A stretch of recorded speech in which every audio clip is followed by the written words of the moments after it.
muscles, tendons, speed, endurance. Just a few variables involved in the mechanics of the human body. Biomechanics. The more we study, the more we realize how little science really knows about how the body works.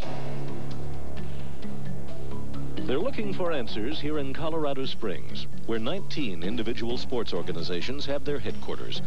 But all the sciences focus on one sport at the International Center for Aquatic Research, where the subject is swimming, and the project is anchored by the 50,000-gallon swim flume.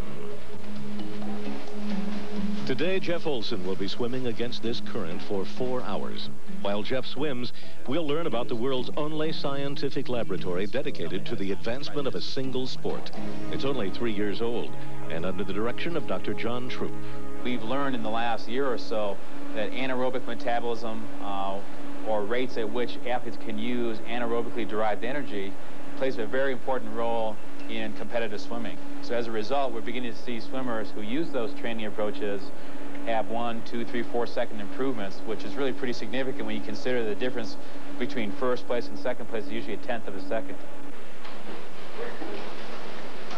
A 265 horsepower pump is designed to circulate water at speeds ranging from 0 to 3 meters per second in an environmental chamber that will simulate altitudes up to 8,000 feet and temperatures between 65 and 104 degrees.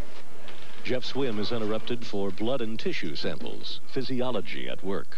We're going to look at changes in his hormone levels, insulin, changes in his some of his energy levels, fats and carbohydrates.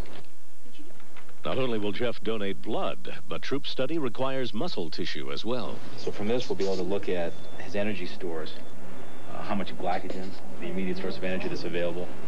We'll be able to look at how fat must mobilize to provide energy. We need to go? Yes. Okay.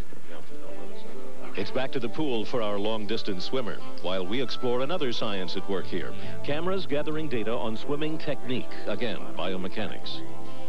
We realized early that swimmers don't move their hands like an oar through water. It's a sweeping actions, and it's a series of sweeping actions and changes in angles that create effective force. More like a propeller. Exactly.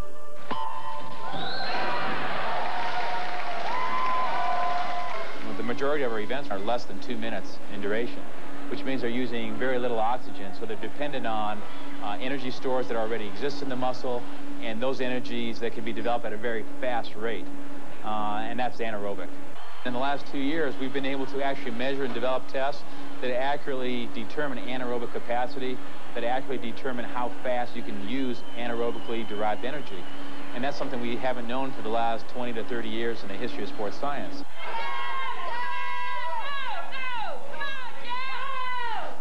Everywhere at the Aquatic Center, there is excitement. John Troup and his people have just begun, and already there are significant breakthroughs because of the Flume and people like Jeff who will swim 4 hours for science.